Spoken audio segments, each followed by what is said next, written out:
cleaning. Wow. Okay. Anyways, welcome to another episode of the Running Gun Podcast, Season 9, Episode 2, House Cleaning. JPeeps will be on in a minute. I'm Ace, dude on my right. That way. Y'all know him. He's Dawn. He's showing up. Yep. I don't know why there he is. I don't know why that took me out. Or can't post comments to some destination, so I'm assuming. Okay. All right. Whatever. StreamYard's acting up today. I don't know what's going on. Anyways, we're on finally. It was on. We're gonna talk all this stuff about what stuff happened in the last 7 days from when we were on last. I thought we were having nice, easy, smooth sailing into that week 0. Nope. You know, honestly, it's interesting. I'm assuming we are a lot.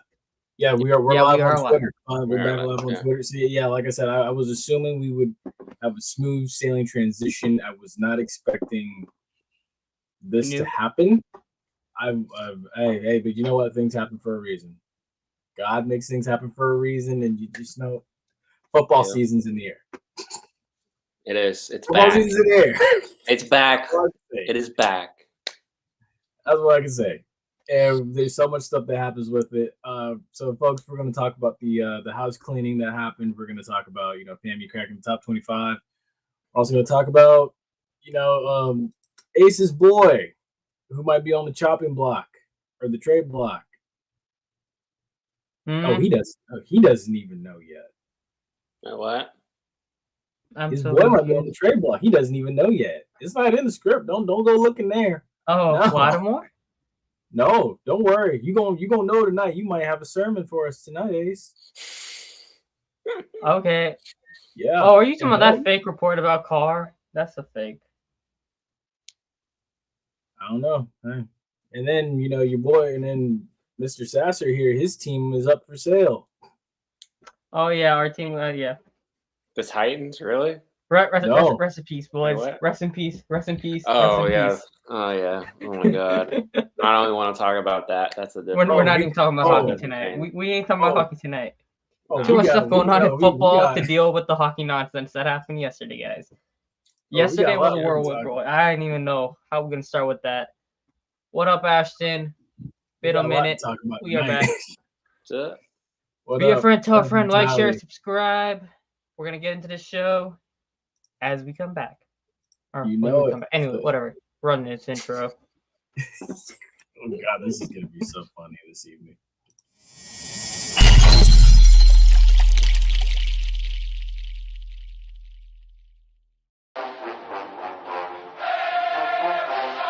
Hey, what's going on, guys? This is JP. This is the Bug. This is JC. This is Flash. This is Jimi Hendrix. And you're listening to. And you're listening to. And you're listening to. And you're listening to the Run and Gun Podcast.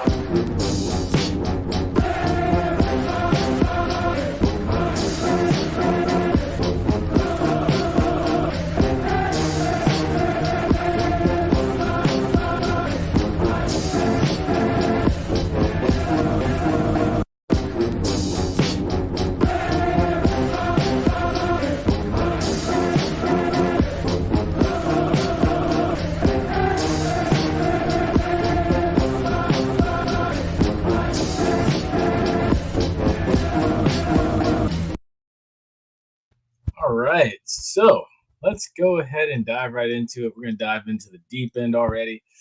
Put your seatbelts on. So, first things first that happens is we all know AD Sykes has been relieved. Well, she resigned, moved on. She's gone. And,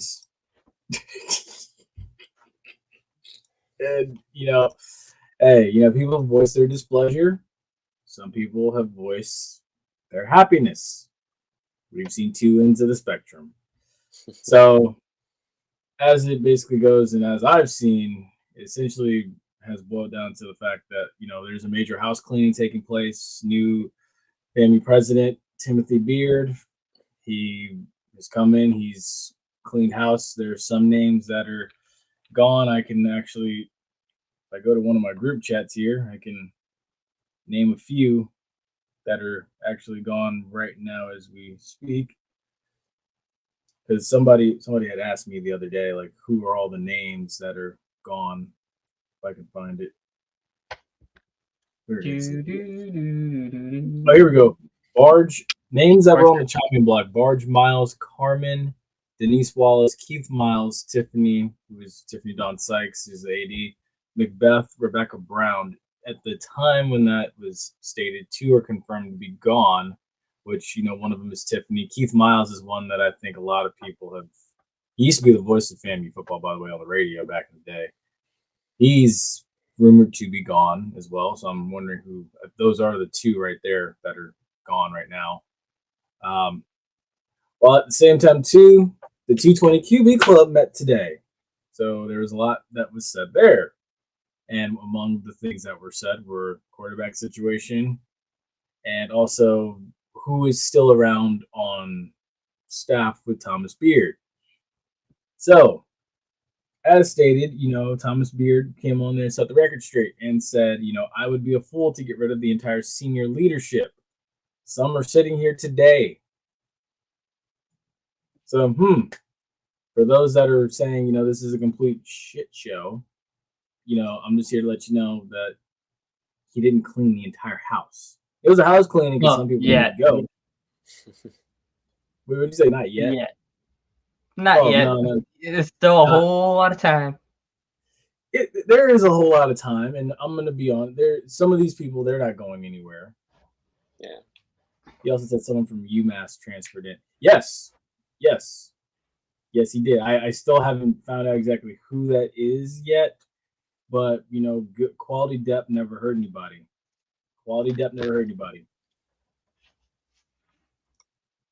Yes, and yeah, I agree with how 2024 is going. It was needed. You do need, and you need new fresh ideas and stuff in there. You need new quality people in there and stuff. And I'm not entirely mad at this. Now I understand there are those that are mad about this because, Tiffany Sykes was a woman. She was a black woman, and you shouldn't have done this, and you did this and that, and shame on FAMU. Shame on you for that. Dude, honestly, I'm going to be honest with you. It ain't a black thing. It ain't a white thing. It ain't a male thing. It ain't a female thing. I wouldn't care if she was a man I don't care if she was Lynn Swan, who was coming from USC to be the AD at FAMU. I really don't. If you're not doing your job to the best of the ability, you got to go. But at the same time, too, I'll say this. She did do some good things. She went out and got Patrick Creary, new men's basketball coach. She went out and got Bridget Gordon, a new women's basketball coach. She got compliance taken care of and got it straightened away. She did a great job with those things. She really did. Now, her shortcomings are this. Why didn't you give Willie Simmons the contract he deserved? Because me and Ace have been sitting here thinking about it. The minute this man clenched the East and basically punched the ticket for a home field playoff, should have got his for a home field SWAC championship game, Willie Simmons should have had a 5-year contract on the table. He should have. And it should have been signed, signed, sealed, and delivered going into the Celebration Bowl. So that's one of my issues I have with her. Other alumni, they have their issues with the whole tailgating on the hill thing and all these other things like that. That's my main issue.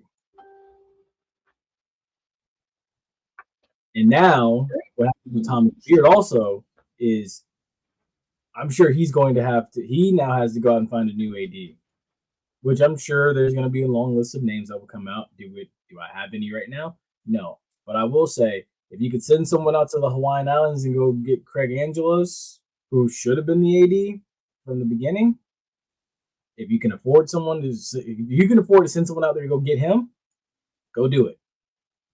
Go do it. And I'll also say this. Whoever it is, you need to make sure they have the university's best interest in line. Make sure that they plan to be here and that you plan to have them here for a long period of time. FAMU hasn't had a lengthy AD stay since Hall of Famer Ken Riley. This is what? Were we on the third AD since I've been here? Gaucher. Sykes, and now we can get a third one. Mike Smith was interim, and then and then Tiffany, we're going. Ace is going on his fourth AD. It's okay, dude. I've seen all of them in my lifetime. This is nothing. I mean, what Ashton said ain't wrong though. When you go solo, you ain't gonna last long. Yeah. What she failed to realize is you need a booster to be on the same page with you, and she wants. And you do. You 100% do. And then the fact of, I'm glad you said this. The fact of trying to go hire the dude from Fort Valley that was on A&T staff.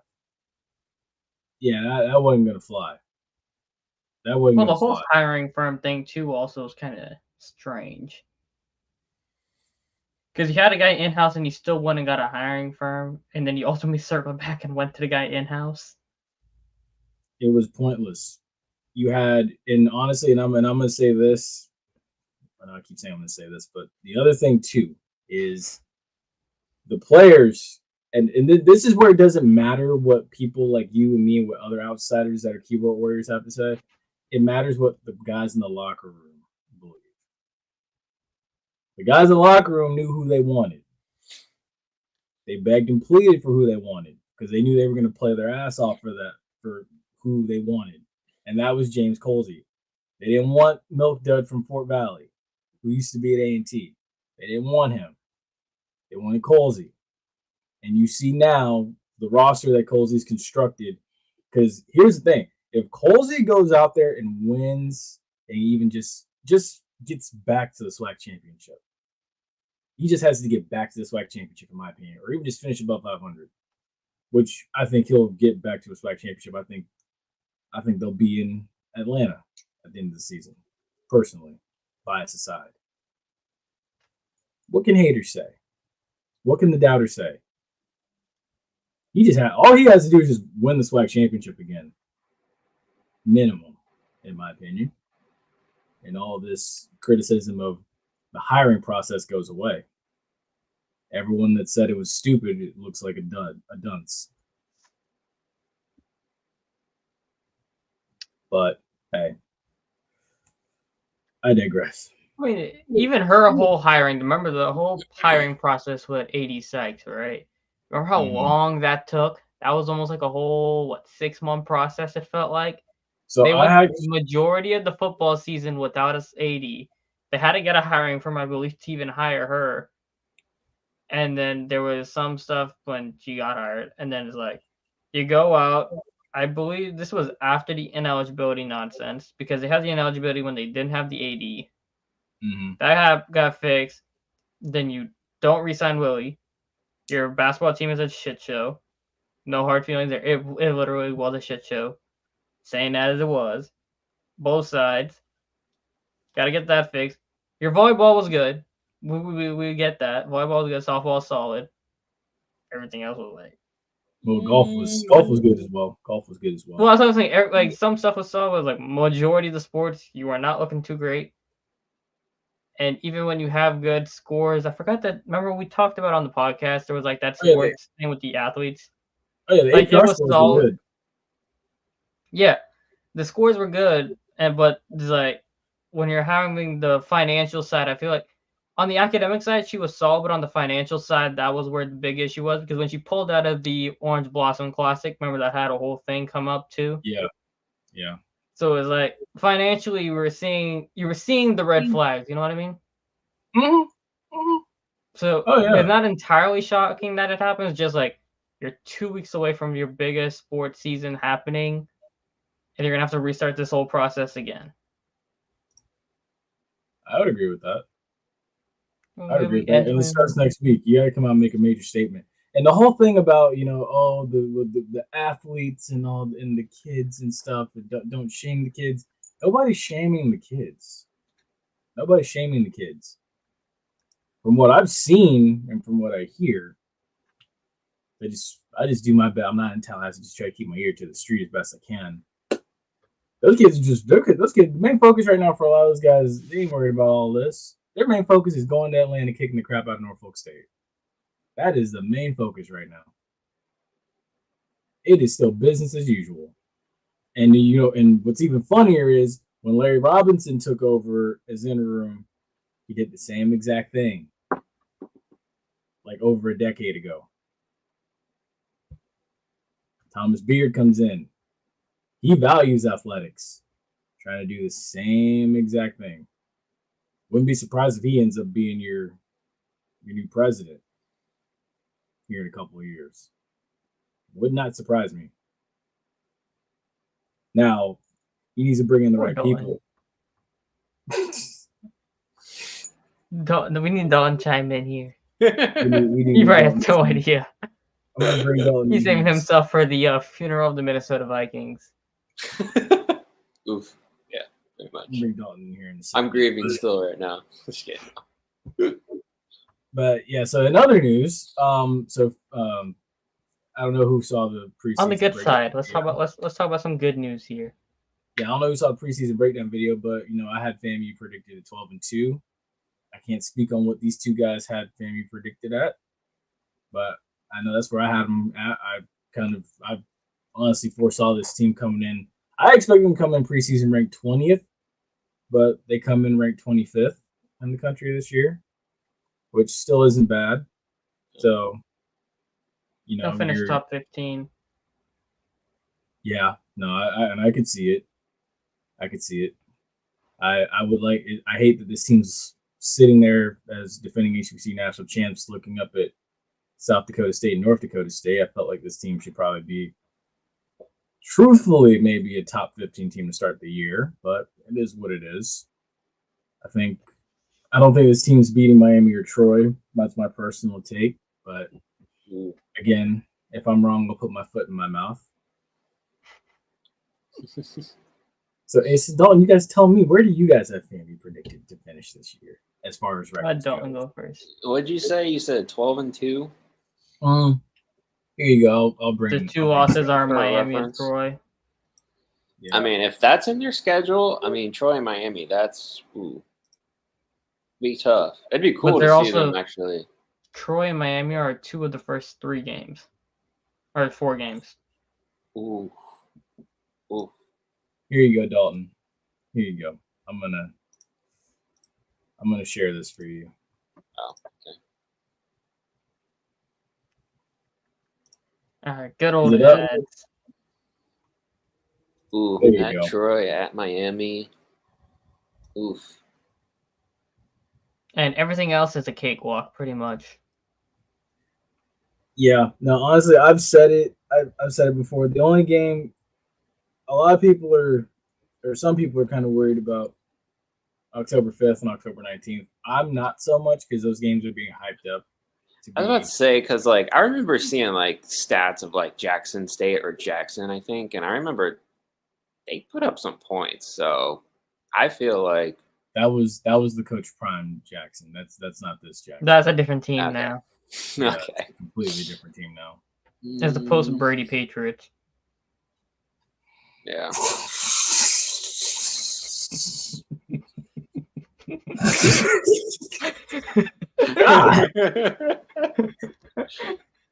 Sheesh. All right. All right. That was good.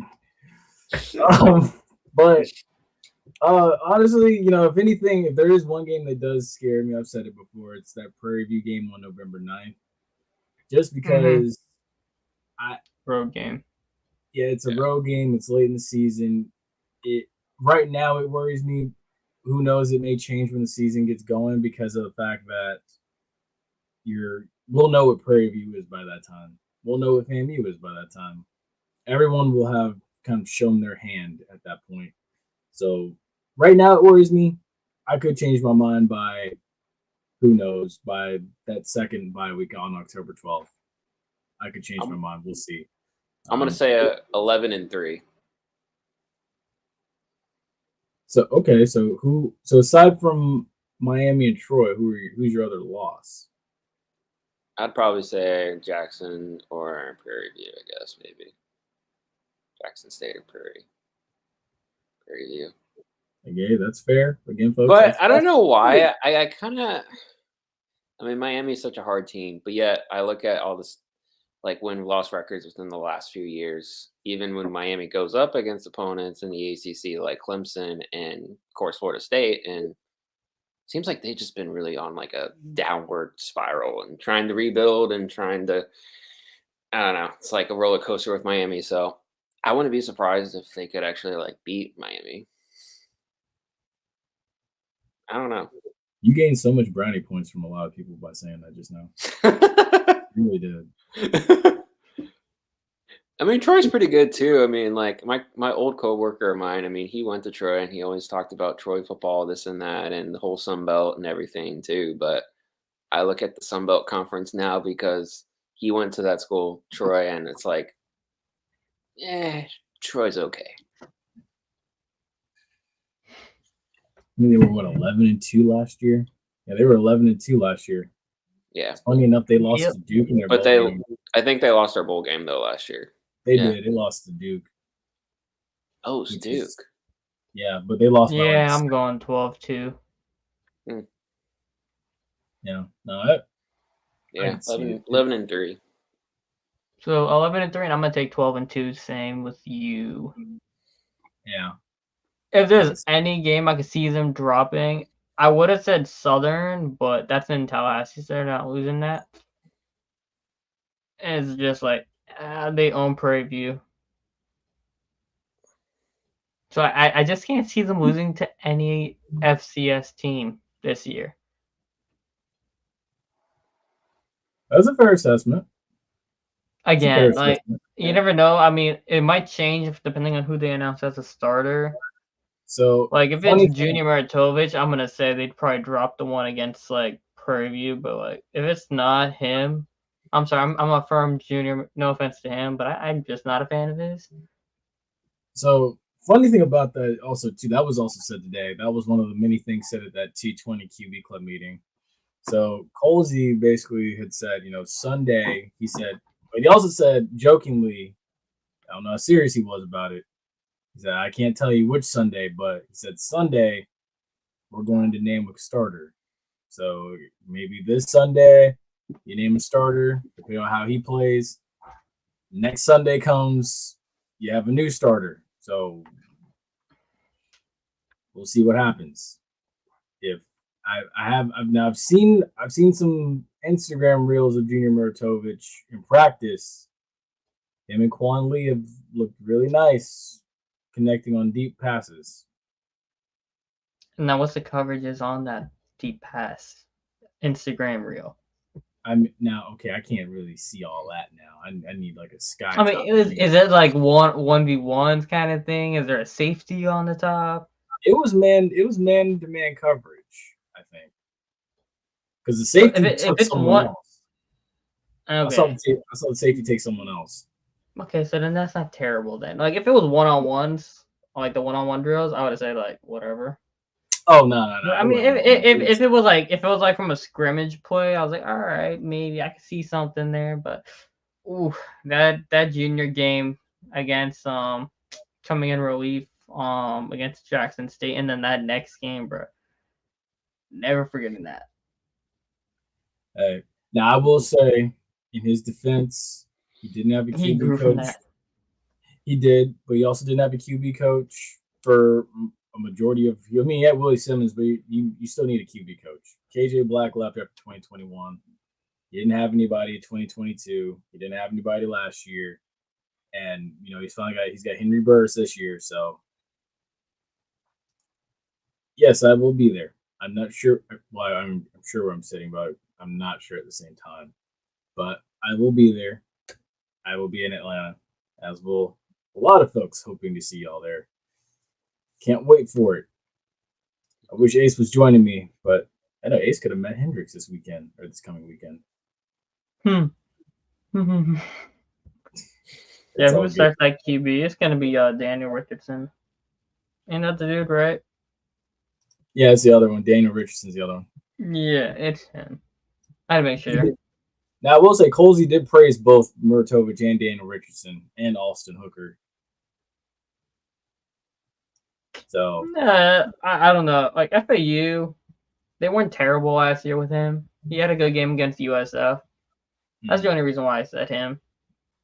If they run an offense similar to what USF ran with Taggart for Quentin Flowers, I could see FAMU making some noise there. Mm-hmm. Because it might be easier, especially when you have a new system coming in. Like it's the same offensive coordinator at Henry, but like new culture coming in with Colsey. Might be easier to transition with scramblers than having to have everything all structured up for Maritovich. Yeah. No, that's a fair take. It'll be interesting to see. I've mentioned the fact of I'm cool with. I mean, now that we know, I'm cool with finding out, who it is when the offense takes the field. I'm cool with finding out like that. But now that we're gonna find out Sunday, that adds even more excitement to it. So, may the best man have won. I'm sure the decision's already been made now, but may the best man have won. And hopefully whoever it is consistent enough. This is a good first game to get your feet wet. Really, the first 2 weeks. These are a good first 2 weeks to get your feet wet, and then the next two after that, you may see a little bit of growing pains, but it's a good starting spot before you jump into conference play. You got 4 games to evaluate before you get to ones that really, really, really, truly matter. With that being said, I think that could take us on to, since we're talking. Oh wait, here we go.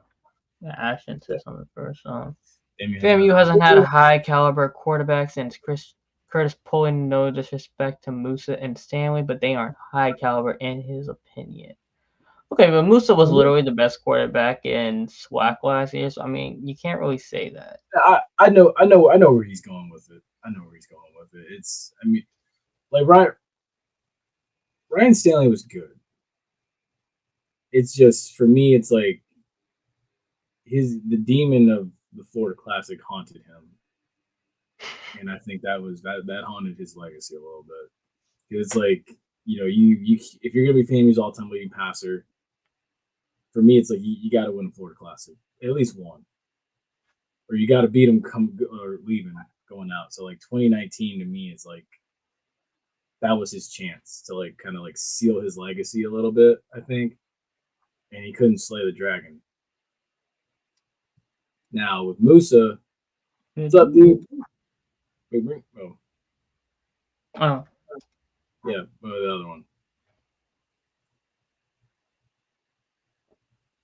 No, that's the other one. I was answering this, but what's up, dude? Oh, okay. Back to this. I thought you were still on that. Yeah, no, you're good. But I mean, yeah, with Musa, it was like, I don't know. It's like my expectations for Musa, I wanted Musa to be here, but I felt like at times like he was here. But when Musa was on, he was on. But when he was off, he was off. That was the only thing. But again, I'm grateful for all of them for what they did and how they contributed and the wins that they brought. Musa brought a championship, or helped bring a championship to Tallahassee. I'm forever grateful for it. But I do agree with him, though. Curtis Pulley was like that dude. He was. All right. Let's talk about. So, how do we want to start the NFL section? You want to have a funeral for the Minnesota Vikings? That's up to y'all. Damn. R.I.P. Minnesota. Bro, they got already skipped to next season. Dude, that team. Hey, you know what though? Rough. It might look rough for JJ McCarthy with that meniscus tear, but honestly, that might be the best thing for his career, because when you think of it, right, he's gonna get a full year to sit and just learn everything. Like, he might not get the practice reps or whatever, but he's still gonna be able to learn film room, get his feet wet, and like in the processes of how the NFL works. Yeah. And you'll have like 100% understanding of the playbook by the time he goes in next season. Yeah. Yeah. And that is the good thing about it. It's, you hate it for him because you want to see him play, but at the same time too, it's like, a lot of good ones, they end up one way or another not seeing the field right away. Mahomes is an example. Alex Smith was the guy in Kansas City for a while before Mahomes showed up, and even when Mahomes did show up, Alex Smith was still the guy. They were grooming Mahomes to come in and take over. So Jordan Love, Aaron Rodgers, both. Aaron Rodgers and Brett Favre. Yeah, basically the whole Packers system. Yeah, basically. Brady didn't play his first time. He came in after Bledsoe got hurt, but that's a different situation. Yeah, no, literally Brady was a blessing in disguise that turned into a legend. So I think other quarterbacks who sat at the start. There's a lot of them. I'm just trying to think of it. Eli sat. Steve Young. I mean, Kirk Cousins sat behind Robert Griffin. I mean, I don't know how you want to call it, but I mean that technically kind of was. Sure they were in the same draft class. No, they came in the same draft class. But remember, RG3 started right out the gate. Kirk Cousins sat behind him. Yeah, you had Steve Young and Joe Montana. Steve Young sat behind Montana for a while. 49ers personally chose to get Younger at quarterback. So they traded Joe off to Kansas City, or let Joe go to Kansas City.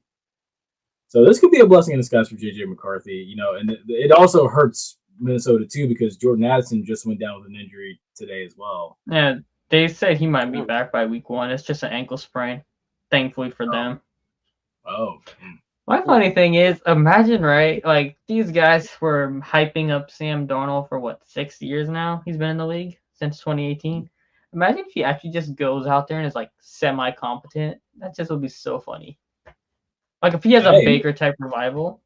Baker showed stuff, right? Like, he won playoff game with Cleveland on a really good team. But I just think it would be hilarious if all of a sudden you just see Sam Darnold go out there and he's, semi-competent. He throws for 4 passing touchdowns or something. You're like, what the fuck? Oh, you mean in a game or in a season? Just in a game. Let's just say in a game, not in a season. Oh, I'm not saying. Just in a game. He goes into the game first week and he just throws 4 passing touchdowns. I don't know. That'd be hilarious though. That'd be yeah. Okay. Hey, you never know though. Justin Jefferson can make the magic happen. If Addison is across from him, that's 2 wide receiver ones you have on your team. Yeah. And I mean, Aaron Jones is a pretty good running back still. So and Kevin O'Connell's a good coach, so they should be fine if Sam Darnold's not useless. He just needs to be competent enough. He has a decent defense. He has a competent offense. Just get the ball to your playmakers and let them make plays, and everything should be fine. Game manage. Don't do anything more than what you have to. So the other thing that happened too was the 49ers, they inquired about Minkah Fitzpatrick, and basically Steelers said no. That's obviously.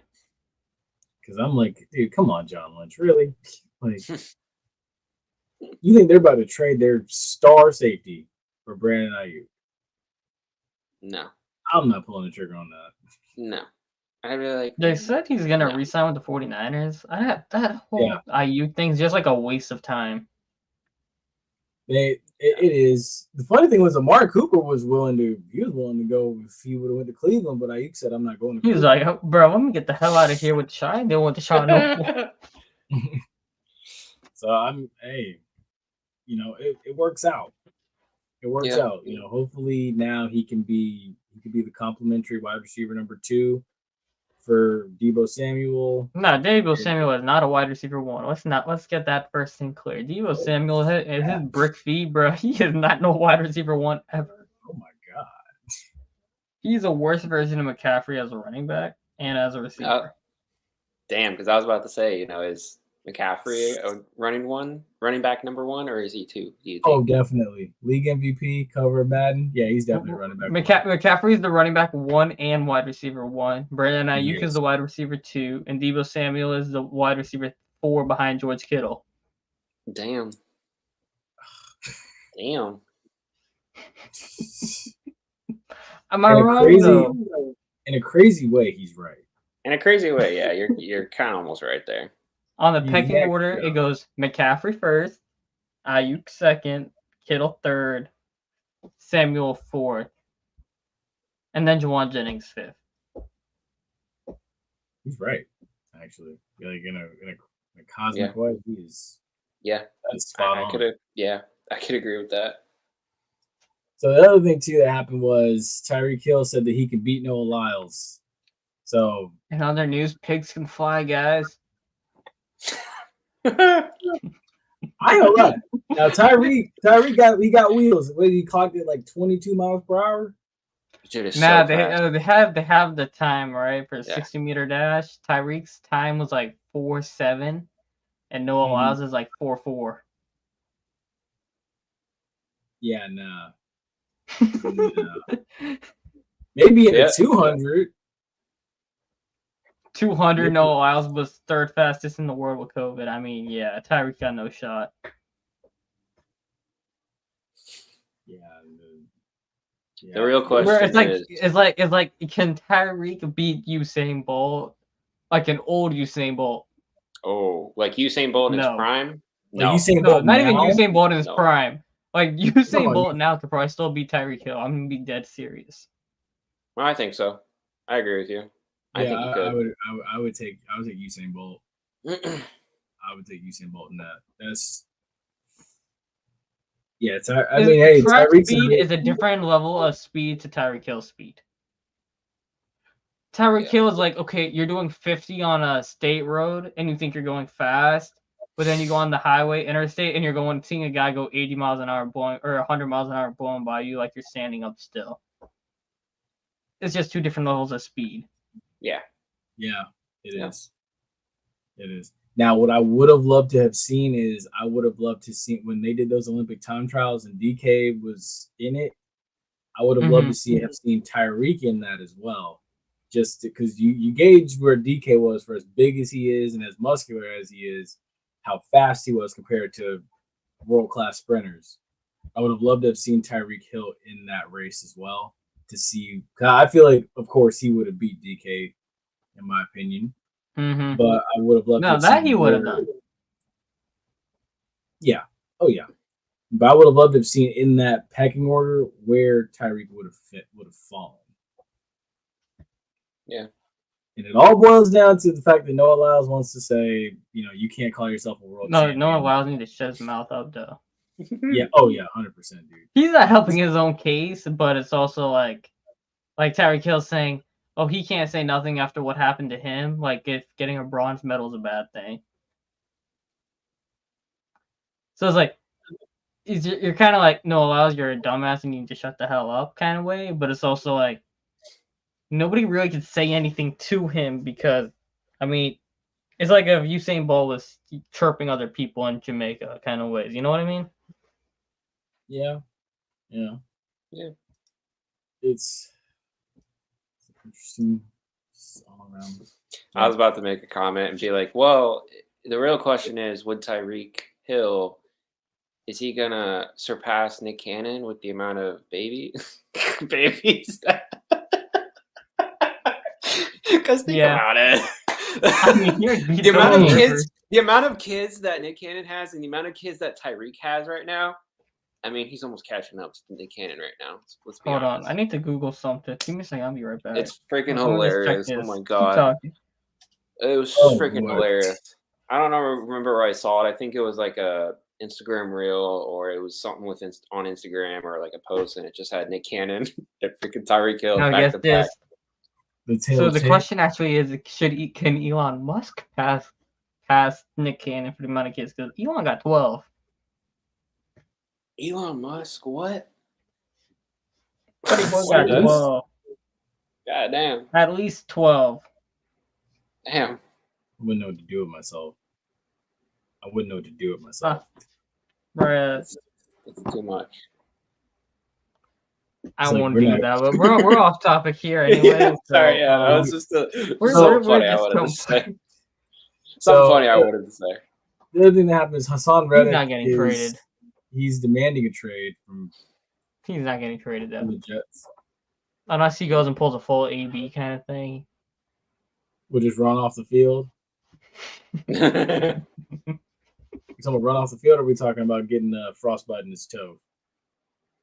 Both. First play, first drive, just something in my toe. I can't. My ankle. And it's like, all right, I'm gone. Bye. I'm honestly now. I've seen a lot of Bucs fans saying like, "Oh, Hassan Reddick, we could use Hassan Reddick in Tampa." I'm just like, you already got Randy Gregory. Randy Gregory's been a no-show. Like, do you really want to go here? And deal with that headache? Yeah, like I mean, y'all did survive in the Ndamukong Suh, but also Brady was there, so I'm gonna have something to do with it.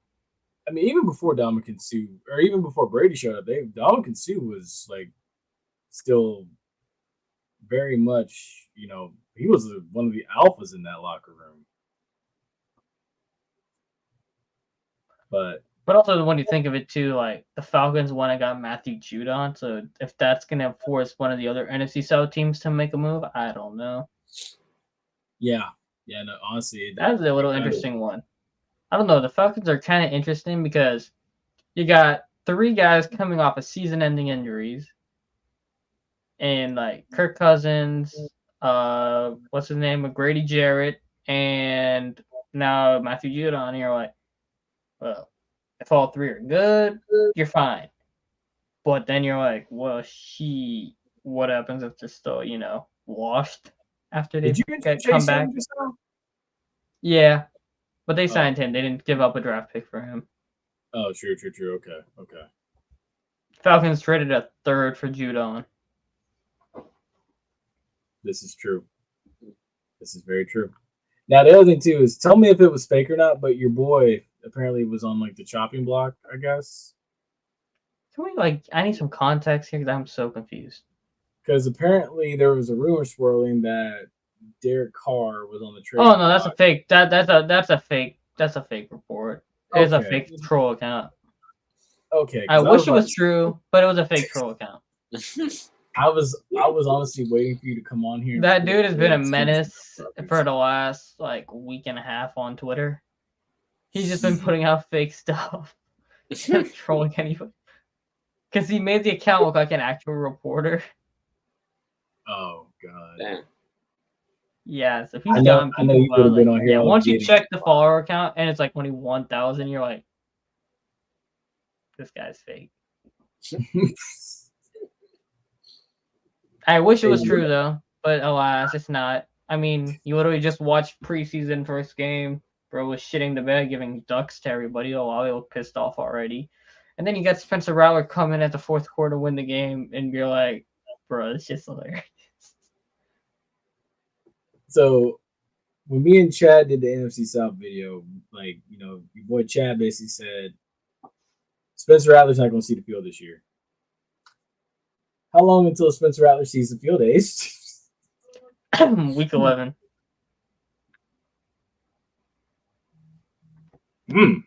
Shall I go through the first couple of games for the Saints, right? I mean, sure, we share that. It is not impossible for them to start 1-5. Okay. All right, let me go through it, right? They got the Panthers week 1. That's a win, right? Then you got Cowboys, Eagles, Falcons, Chiefs, Bucks, Broncos, Chargers.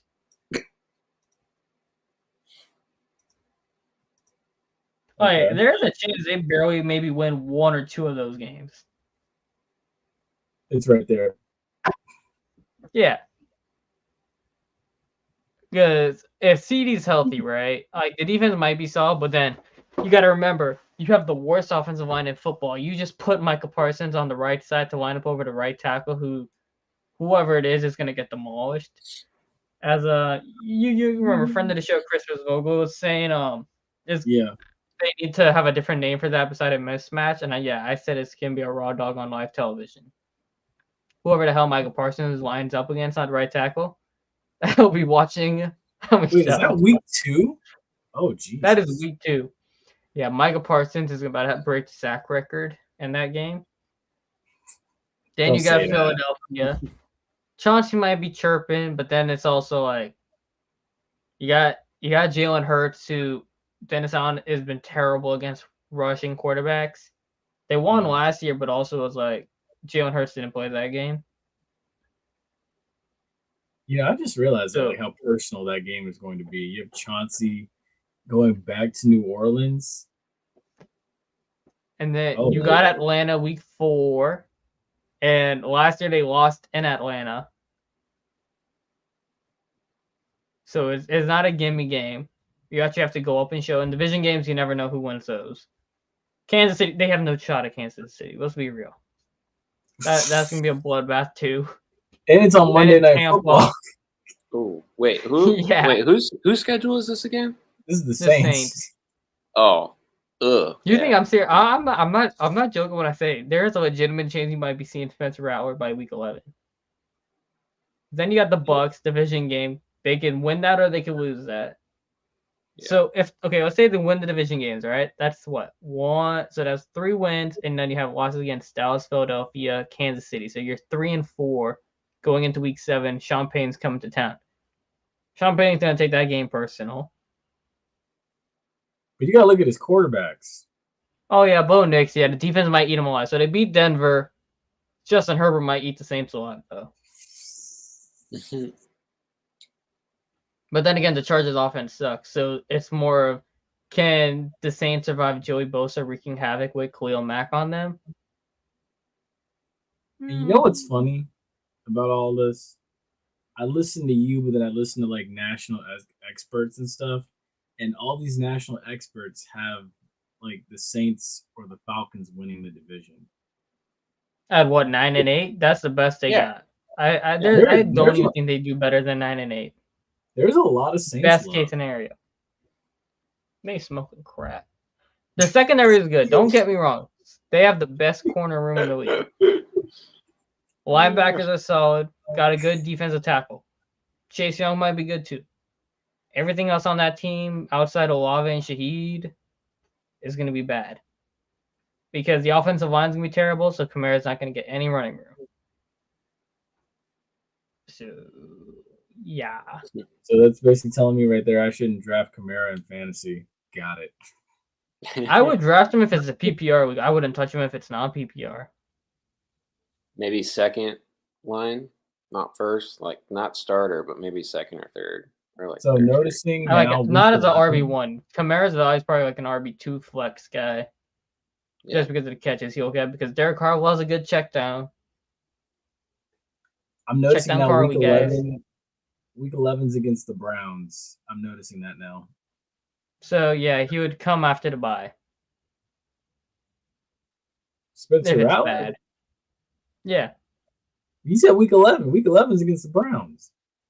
Okay, well I didn't realize the bye was week 12, okay? I just said week 11 because I figured that would be a good point. I didn't actually look at the schedule. I didn't count that. I guess he wouldn't start against Myles Garrett. Myles Garrett will kill him. It would be probably against the Rams. Against Brandon Fisk and Jarrett Verse.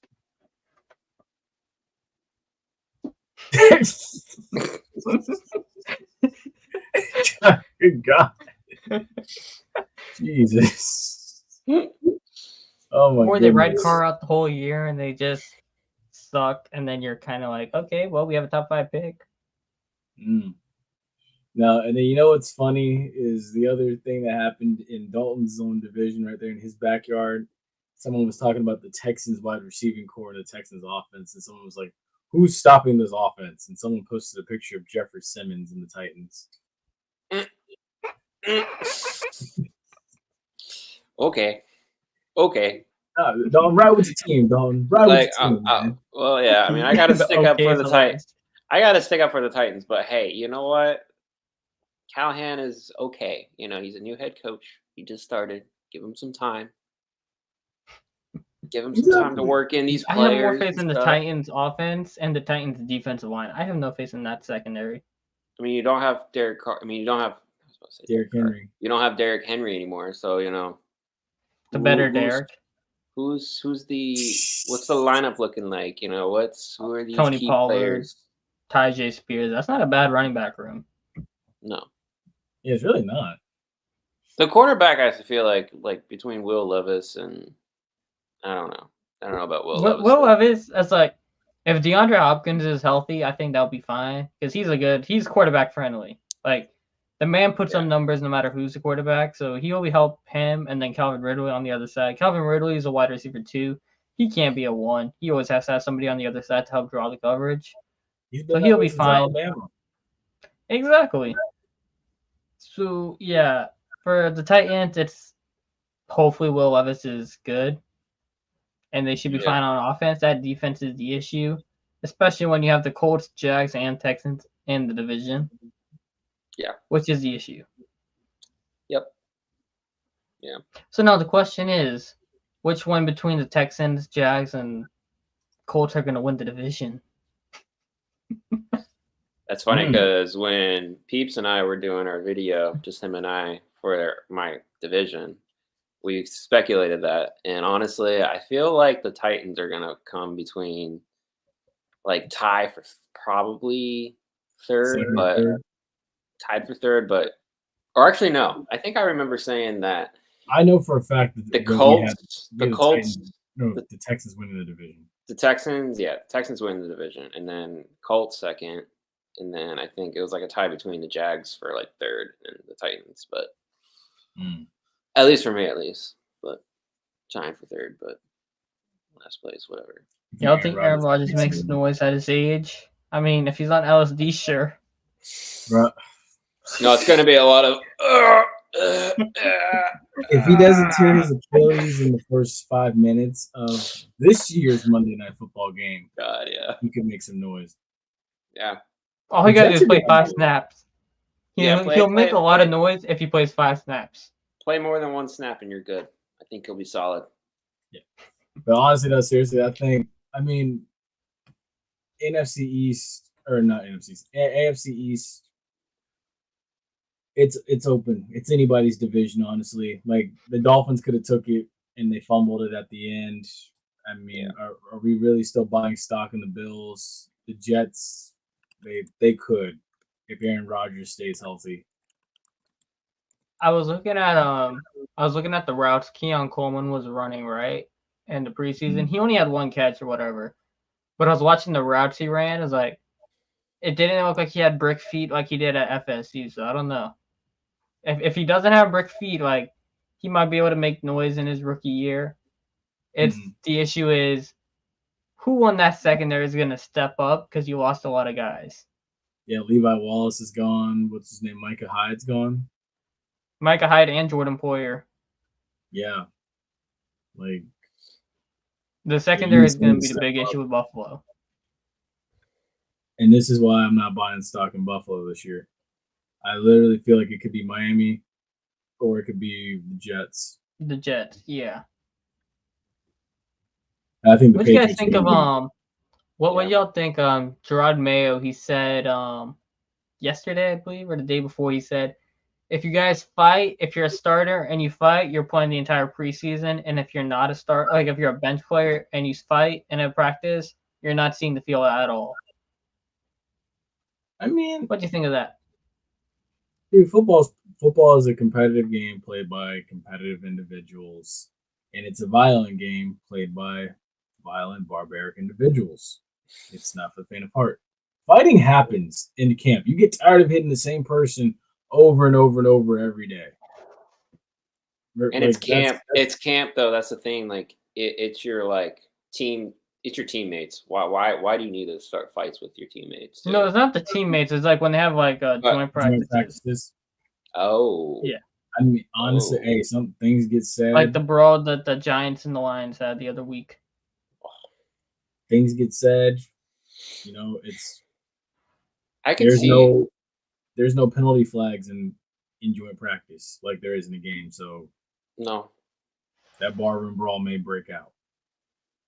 I can see why they do those types of training camps with against other teams, but again, that's a training thing. That's not like the actual game. So why do you need to throw fists?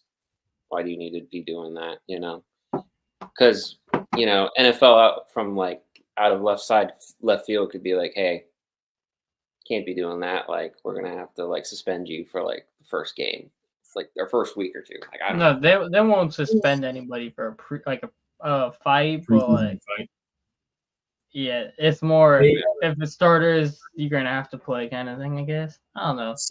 Some coaches will kick you out for it. Some coaches won't. So, like for instance, So I could understand the coach's point of view of like being like, "Hey, you're not going to play. That's not. You can't be doing that. Come on." So, but see, some don't. Like for instance, Yeah, some don't. Yeah. oh my gosh, the dude in Detroit. I'm losing my train of thought. Campbell. Yeah, Dan Dan Campbell. He ain't kicking you out.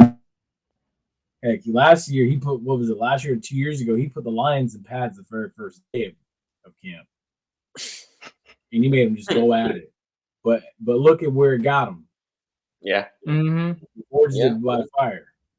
Mm-hmm. So it's just one of those things where it's like it's like I said, it's a violent game played by violent people, and it's not for the faint of heart. And again, and the only reason you see fights in practice is because there's no penalty flags being thrown. There's no chance of getting a fine. You hate to see it happen, but that's how it goes. Some coaches are lenient with it. Some coaches aren't. Yeah. All right. So I think this is a good jumping point for college football. Yeah. So with college football, Yeah. FSU and Georgia Tech is sold out. Wow. Coming in 12. And I just checked in Dublin. Yeah, this is What? That's freaking cool. That's cool as hell. Notre Dame ends up going. Marching Chiefs are also going too. They raised money and got the Marching Chiefs to go to Dublin. Ooh, that's it. College Game Day is actually going to be there too. Mm-hmm. Ooh. So I like it honestly. I think it's the start of what could be a special year for Florida State. I know Florida State's coming in pissed off after getting left out last year, and they still got firepower. Yeah. If DJ Uiagalelei plays anything like he did his first year in Clemson, I think they'll be good. Oh yeah. Yeah. Or even the last year, Oregon State wasn't terrible. It was just pretty mid. So all you gotta do is just do better than last year, or go back to how he was that first year. Yep. And I think he's got more playmakers at Florida State than he had at Oregon State. So I think he will be fine. I think he's got more playmakers now than when he had at Clemson. So I think he will be fine. He's got a coach that believes him. When's the last time Clemson has had a good wide receiver? Mike Williams? Nah. You could go back and say Artavis Scott, Ray. No, they were on the Mike Williams team. Hunter Renfrow was on Mike Williams' team too. Well, Ray came along. That's Deshaun. Who? What? No, I'm saying like since Deshaun, they haven't had like any good wide receivers. I guess T. Higgins. Yeah, and T. Higgins. What's that guy's name? The one with the neck injury. God, he's on the Chiefs. Forgetting his name. Oh, you're talking about? Oh my gosh. What's that dude's name? He had the neck injury. Yeah, Justin Ross. Yeah, yeah. It took me a second to remember. They haven't had much. Hey, it's because they've taken a step back. Dabo hasn't been recruiting very well. Dabo doesn't believe in the portal. Hey, exactly. Because this is what Florida State, Clemson, prior to 2015. Clemson, Florida State after 2015. After Jimbo Fisher leaves, Clemson, Florida State. Well, actually, Florida State, Clemson. Mike Norvell comes in. Florida State, Clemson. And the game's in Doak this year. You might see the gap get widened a little bit, possibly. It's literally a shift in power. It's literally always been a power shift between these two. I feel like that's Noah showed up. I feel like that's the ACC in general too. It's a power shift between those two teams. Yeah, those two teams are always fighting for first place. It's basically the SpongeBob meme of Miami's basically Squidward, and SpongeBob and Patrick are Clemson and FSU. That's basically the ACC in a nutshell. Yeah, pretty much. Because Miami, let's be real, Miami hasn't been like relevant in the ACC in years. outside of Like that 2017 Louisville. Yeah, Louisville has been more relevant in the ACC than Clemson. Not Clemson. Miami has been. It's dude, honestly, and the funny thing is they have Miami predicted to win 11 games this year. What? Boy, don't be shocked if Miami goes into USF and they go and get their butts kicked. Just saying. Yeah. Miami's projected to, in some circles, to win 11 games this year. Hold the phone. Yeah, that's not happening. Cam Ward is good and all, but that team is not all that. Schedule. First game's Florida. Oof. R.I.P. No, Florida's not all that either, so we ain't got to worry about that. Yeah, no, I forget what week it was, but I think this man literally voiced his strong opinion. Was it last week you voiced your opinion about Florida? It might have been, bro. Sheesh. Yeah, I remember I blasted on Billy Napier. That's right. It probably was last week. Because I was on a roll last week. It might have been a good thing that we were not visually able to be seen on Twitter because, like, he just... I went off on Florida last week, but that shit was hilarious. That and then the whole thing with Germany and France playing basketball against each other. Yeah. Exactly. I could do it again. Okay, so the Big 12 has a major more like the Big 20. Yeah, wait, say again. Big 20. Yeah. They have a major slate ahead of them for week 1. They welcome the number 1 and the number 2 team in the country in the FCS into their conference for games. Oklahoma State plays South Dakota State. Colorado plays North Dakota State. I'm going to be honest. Colorado's favored by 9 over North Dakota State right now. I would not be shocked if North Dakota State pulled it off. North Dakota State is basically an honorary FBS school. It is. South Dakota State too. Oh, hey, honestly, Oklahoma State better not tiptoe into that game. If Oklahoma State loses that, I know some people are kind of showing them love as like a possibly being like that 12th team, 12th, 11th, 10th team in. But if Oklahoma State loses, it opens the door for Kansas and UCF to be in the Big 12 championship. Oh yeah, 100%. And a lot of people, especially with like Texas and Oklahoma out of the conference now. Yes. Colorado, you are not competing for the Big 12 championship, so I don't even have to consider this about upset alert because I mean, if anybody beats you, that's expected. Oh Jesus! Actually, I think for Colorado though, I think week 3 is probably going to be the most exciting out of their schedule because it's Colorado State. Oh, true. And at Colorado State. Yeah, because last year it was a bloodbath. The rivalry, yeah. This year it's gonna be. We gotta go to Jay Norvell's house. Yeah. So there's gonna be a lot of talk again. I know there is. There's gonna Colorado is in for a rude awakening because the Pac-12 last year's defenses weren't all that. That's true. They weren't. And he got blitzed by Oregon, right? Yeah. Oregon's defense last year was not a big Big 12 defense aren't great, but they're better than the Pac-12 best defenses. And Buddy going to the Big 12 this year, it's like your offensive line isn't completely fixed. Your weapons got worse than they were last year.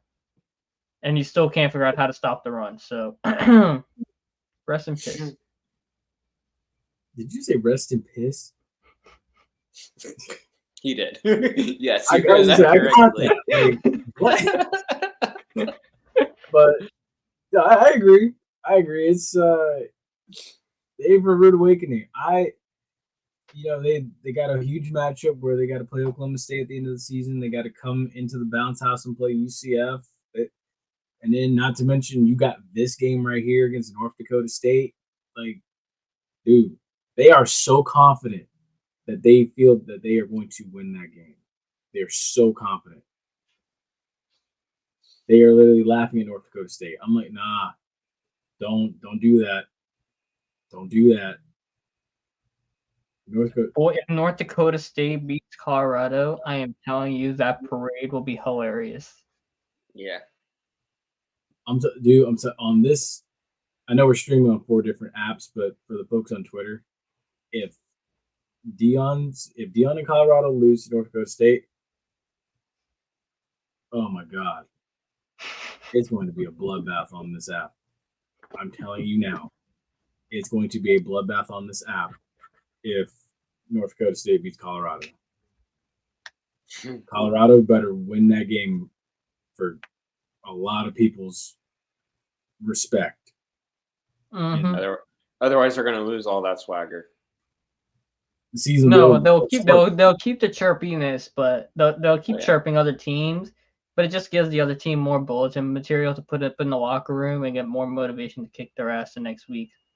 Yeah. Yeah. They'll be like, okay, I'll tell you this. This is what Dion will say if they lose to North Dakota State. They'll say, "Oh, don't worry, guys. It's just week 0 or week 1. I don't even know." Anyway, you know what's it's funny? just for the end of season.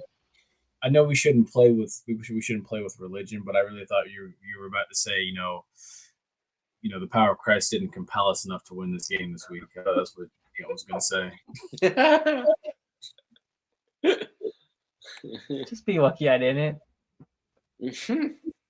But I will say though, honestly, I feel like this North Dakota State Colorado game is going to go the way of how the Celebration Bowl went with Jackson State and South Carolina State before Dion booked it to Colorado. I feel like it's going to be like a shootout like that.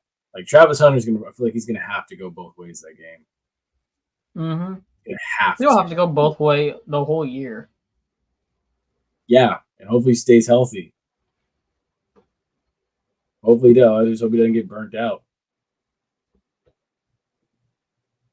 Well, Shitter needs to put the rapping on hold for a minute and actually focus on ball. You can't wrap your way throughout the pocket, bro.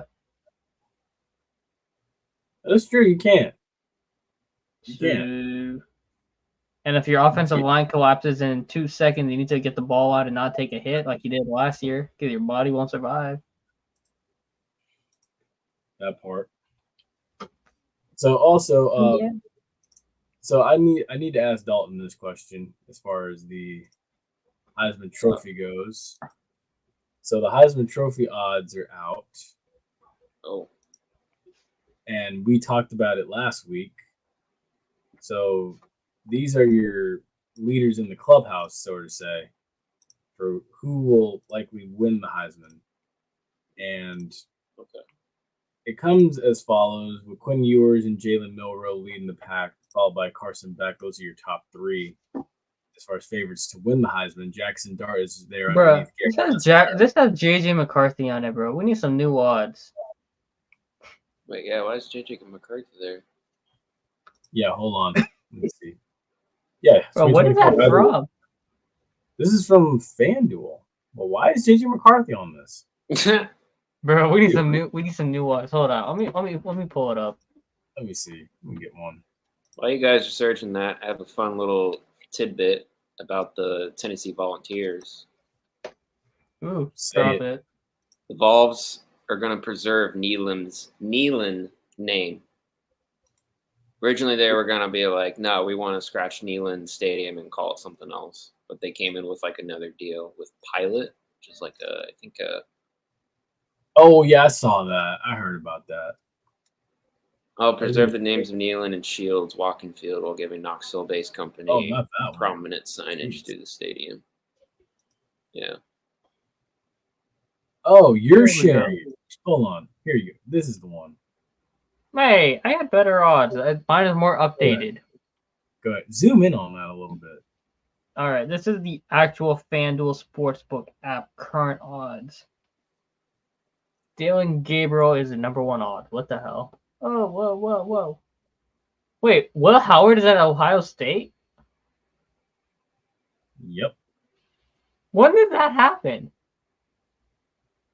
At some point this offseason. Nah, bro. I would have swore they had the guy from UCLA. What the hell? When did that bum Will Howard get there? I will say I have faith that Carson Beck will still be standing by the end. I was about to say top 3, I could say right now, and this is like top 3, and I'm putting it in order of like 1, 2, 3. Carson Beck. Damn, I don't know. I want to say Quinn, but I'm gonna say Jalen, and then Quinn. So Carson Beck, Jalen Milroe, and then Quinn Ewers. Honestly, to be honest with you, like Carson Beck versus Quinn Ewers could be your SEC championship, and winner could also take home the Heisman. And and looking at the SEC schedule and some of their schedules, some of these programs, I mean, I don't know. I mean, because again, Texas did beat Alabama last year, so you know. I don't think they play this year. I know Alabama plays. I don't think they do. I'm looking up right now. I'm Googling, bro. I'm so confused. I don't think they do. Also, it's past 1. Oh, yeah. So, folks, if you're watching on Instagram, I know the feed it ends after 1 hour. So, if it's ended, head over to Instagram or also head over to YouTube and catch the rest of this, which I'm sure it's probably already too late to say that now. But that dude went to Oregon, bro. How many quarterbacks does Oregon have? However many is Dan. The one from UCLA went to Oregon, not Ohio State. I'm so confused. Anyway, so Will Howard and Devin Brown. So Devin Brown was the other guy who went to Ohio State, not Dante Moore. Anyways, wow. With that, I guess we got a loaded quarterback room. We can swing on over to hot topics now. So,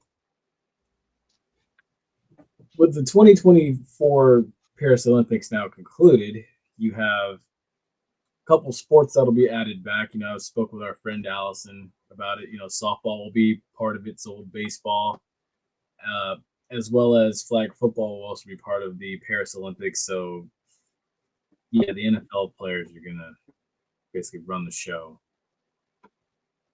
This is going to be a dominant, no contest, should I say. And also, too, as we all saw, the U.S. men's 4x100 choked yet again in the finals. I don't know if y'all saw that like I did. Oh, that bad handoff? Yeah, that was brutal to see. They got disqualified, too. But I'm going to go out. I'm going to go ahead and throw a bold statement out in the universe. If Tyreek Hill had been the second leg, the U.S. probably would have placed, or at least not been.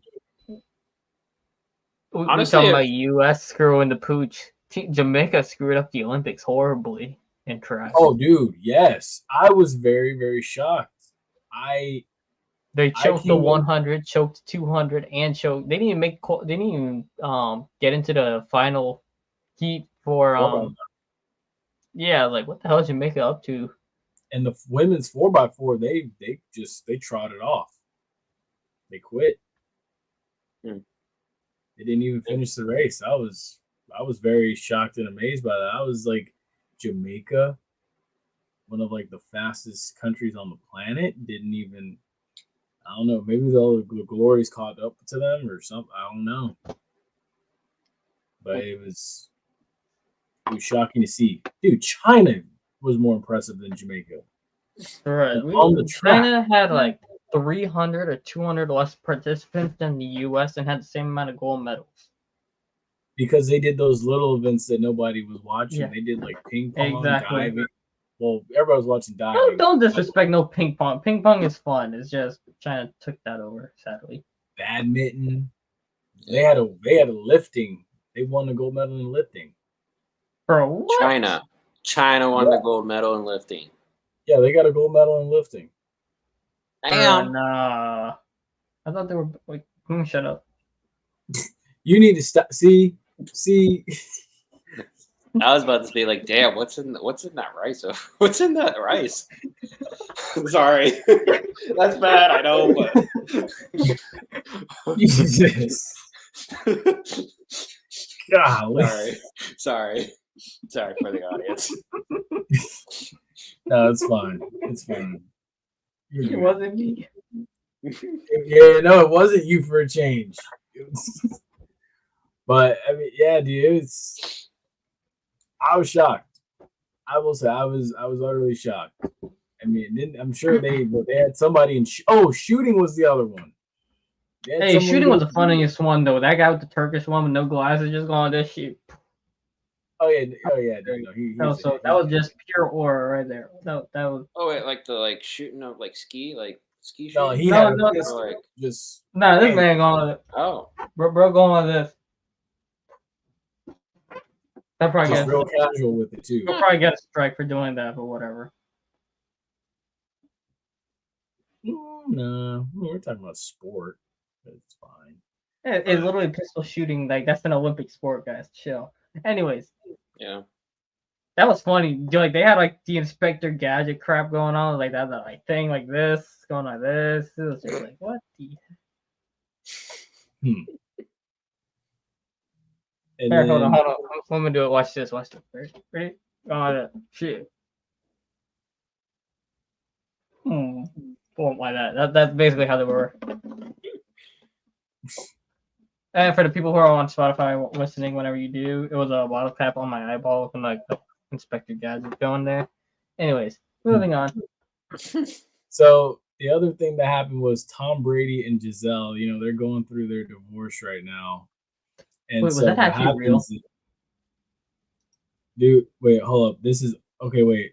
Yeah, what's going on there? Because the guy don't trust whatever you see from Dolph Kleinman posts anymore because Mina Kimes exposed that account. That somebody bought that account and just does engagement farming on it. Ooh, actually, yeah. So okay, that actually turned out to be false. Tom Brady and Giselle had a prenuptial agreement. So yeah, that makes more sense. But it sounds so intense, apparently. So, respectfully curious about how Tom Brady and Giselle split up all their money in the recent divorce. Apparently, isn't her net value higher than his? They had an ironclad prenup, which made the division of their assets pretty simple. Sources told Page 6 that Tom and Giselle are separately extremely wealthy, and that there is an ironclad prenup set up before they married in 2009. They both have their own separate business entities, so the separation of their wealth wasn't that complicated in the end. The only other major factor was dividing up the massive property portfolio. Sources say Tom will get to keep the couple's $17 million mansion in Miami, the billionaire's bunker, which they purchased in 2020 and is currently under construction, while Giselle will keep the $1.25 million three-bedroom house she recently bought, which she'll be using as an office, as well as another home in the area. She'll also keep their house in Costa Rica, which is to be determined what's happening with their places in the Bahamas, in Montana, and in New York City. It's interesting they have a place in Montana. Time out. Two things on that. Since when is a three-bedroom house for $1.2 million? You gotta think about the factors of like where it possibly is. You gotta think about like is it in Florida? If it's California, Dashville. In California, I could say maybe, but I could see one of the major property income states. It's probably a place like LA, California, Florida, Tennessee. Especially Tennessee. Tennessee is growing in terms of like housing property, and it's or even Vegas. Vegas and New York too. But if it's a Montana house, then most likely probably a bunker. Oh yeah, possibly. Because I understand all those rich people got bunkers for if nukes get dropped. Ain't you literally just said there's a billionaire bunker or something like that? Yeah, it's the billionaire bunker, but it's in Miami. It's a $17 million mansion that Tom Brady's going to keep. Jesus Christ! A bunker is a mansion. Okay, my poor brain can't comprehend that, but okay. Not to mention he's got that house over in Davis Island. Jeez. But he probably sold it. Who knows? But Thomas. Give the people some property, share some of that property with the people. So speaking of which, the other thing too is, and I know this, you can clue me on some insight with this. The Lightning are up for sale at a whopping $2 billion. Okay, so what higher? Oh no! Oh! My reaction when I saw the post, when I saw the notification come up on my phone, I was just like, "I'm gonna leave."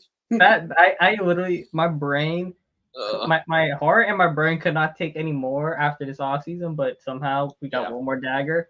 But what I have so far, like based off of what Vinnick like posted, it seems it's only a minority share is what he's selling, not the majority stake. Oh, okay. I mean, he's basically cashing in on some of the value that the Lightning have. Because probably think of it, he probably owned like almost the entire share of that franchise, so he's probably selling a minority share of it. Because if you bought it for $170 million and you're selling part of it for $2 billion, like, damn, that's a lot of money. And it's kind of similar to like, well, not similar, but like, well, I guess it is similar to what the Celtics are doing, where it's the guy who owns the Celtics is cashing in on the fact that they won the finals and the value's at an all-time high for the team. So he's cashing out basically. But he's still running the team for a good while to make sure whoever buys a new team doesn't run the team to the ground. But with Vinnick, it's more, it looks like he's going to stay the majority owner until he gets like old. But also somebody put out a good idea there that's he's basically getting more like liquid cash basically to go buy the Rays, which I don't know how true that is, but like if the man goes and takes the money he got from the Lightning, like he's still a majority owner of the Lightning, and he goes and buys the Rays from Stu, like build that man a statue right now. That's all you gotta do. Dude, yeah. Honestly, I'm telling you now, if was Steve Yzerman, Stu Sternberg, Steve Yzerman's the GM. Or Steve is the. No, he's not the GM of the Lightning. He was a former GM of the Lightning, now GM of the Red Wings. I think about that. My bad. Okay, so wait, the owner. Remind me again who the owner. Vinnick. Oh yeah, Vinnick. So, yeah, Vinnick could buy the Rays. I would be very happy. We all would be happy. I think this guy just looks like an absolute goober. I'm just looking at a picture of him. Just who's Steve Sternberg or Jeff Vinnick? Jeff Vinnick. He's not a goober. He's the reason why Tampa is what it is now. Like he saved downtown. Yeah, honestly, dude, that Channelside district. It was Channelside was nice. It was nice before, but he made it cooler now. He made it modern. Yeah. Like where all these rich people coming down and moving to Florida is because of what he did then downtown redeveloping. Yeah, the only thing I miss about that spot is the movie theater that we had. I wish that would come back. But other than that, I mean, I like it. I could vibe to it. I'd go to Splitsville in a heartbeat. But that's just me. But yeah, no, honestly, I would love it if he could buy the Rays. Oh heck yeah, that's a huge boost in a lot of areas because right now, no more no more Randy Rosarina, things like that. That team needs a shot in the arm. The only thing that they got their Wander Petto Franco's replacement come up now, so that's good. Petto Franco.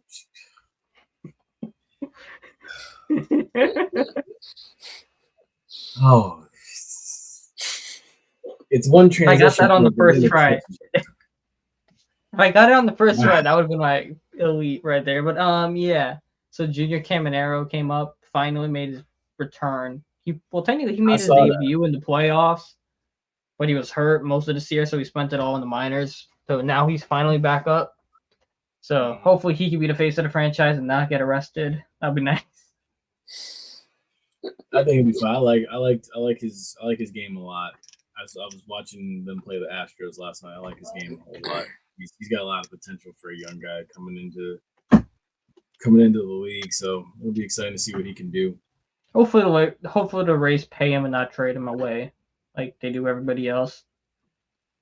But then again, the one guy they did pay ended up being a pedophile. So like I don't blame them if they don't ever pay anybody again. They gotta get that payroll up, man. Yeah. Well, that's why you gotta get rid of Stu. It's too cheap ass.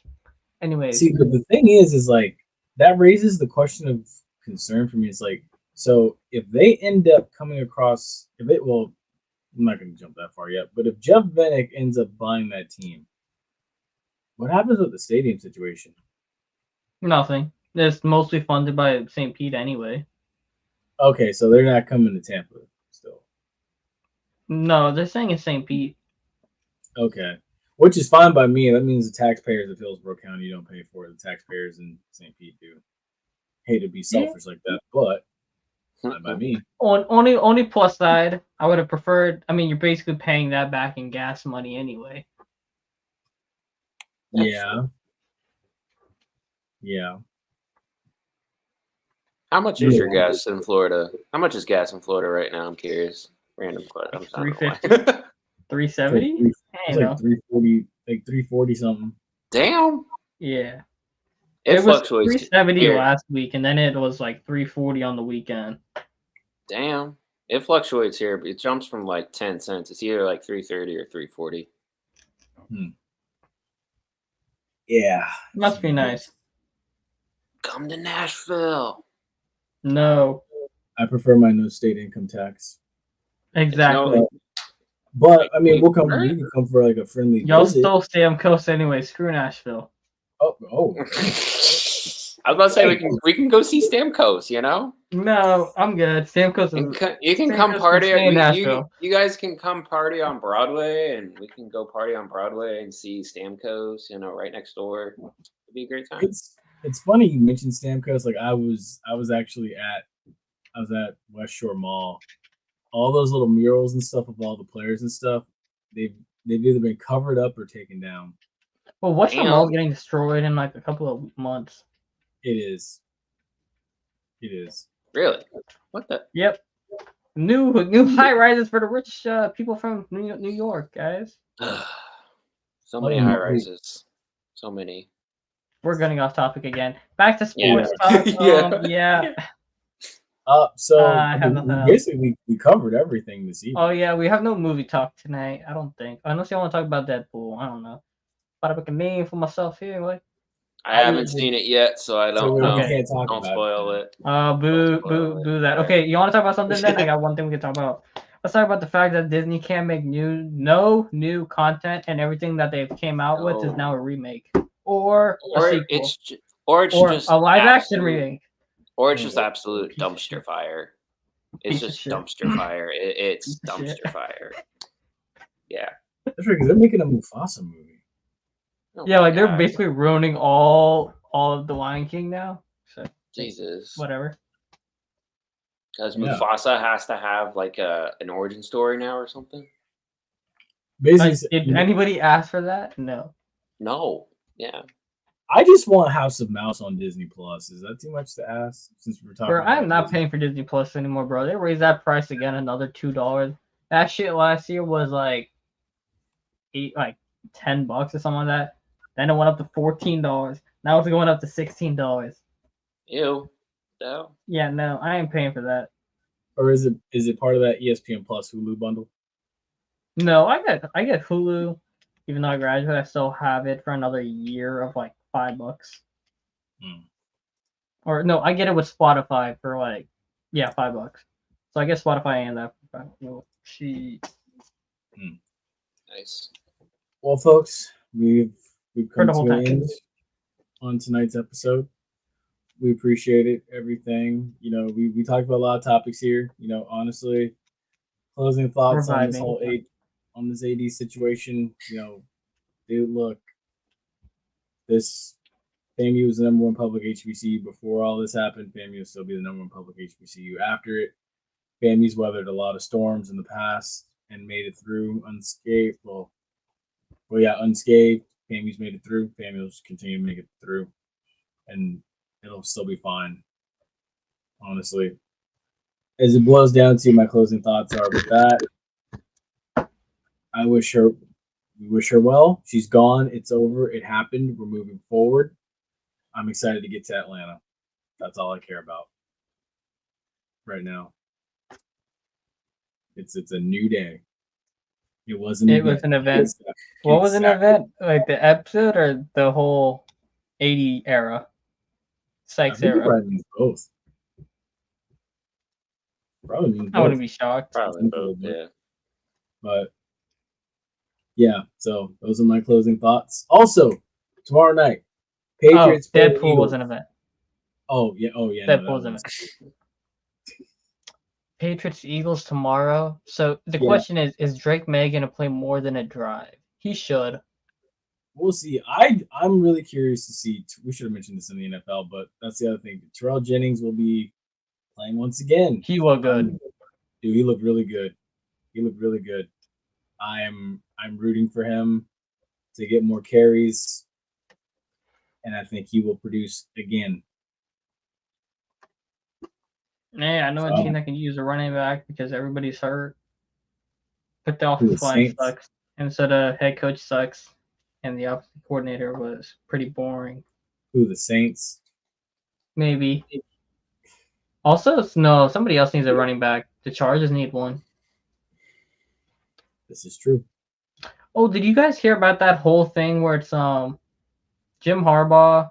He gave Kaepernick a job offer as a coach. I did. Yes. And somebody said he turned that down because he wanted to be a quarterback still or something like that. Yeah. Harbaugh turned down the honorary captain thing at Michigan because they were going to honor him as honorary captain. Jeez. He turned that down. But yeah, no, I heard about the Kaepernick thing. I was hoping he would have took it. That's his fault. Can't help stupidity, I guess. Whatever. Yeah. To each their own. If he hasn't gotten a call yet, he's not getting a call. Tom Brady will get a call before Cap does. I hate to say it like that. Hell, Joe Flacco got a call off the couch. Joe Johnson, not Joe Johnson, Josh Johnson got a call off the couch. Hell. Yeah. Anything can happen. I think, yeah, maybe Tom Brady, someone could call him up and be like, hey, we need you for a game. Dude, he's still training. Yeah. He said he would come back if it was the right opportunity. Oh, that dude just doesn't age. He's a vampire. You made a deal with the devil. What you mean? I mean, why do you think he looks so young? I could say something on that, but let me shut up. Anyway, wrap this intro. Let's head out before I say it. All right, folks. Y'all take care. Y'all stay safe, stay blessed. Make sure you join us back here next week. Next week, Ace will be returning back with his FAMU score predictions leading into the games. Oh, yeah. I miss those. Hopefully Mr. Sastro will join us again next week. We hope so. Can't wait to have him back. But yeah, folks, stay safe, stay blessed. We will see you next Wednesday. Good night.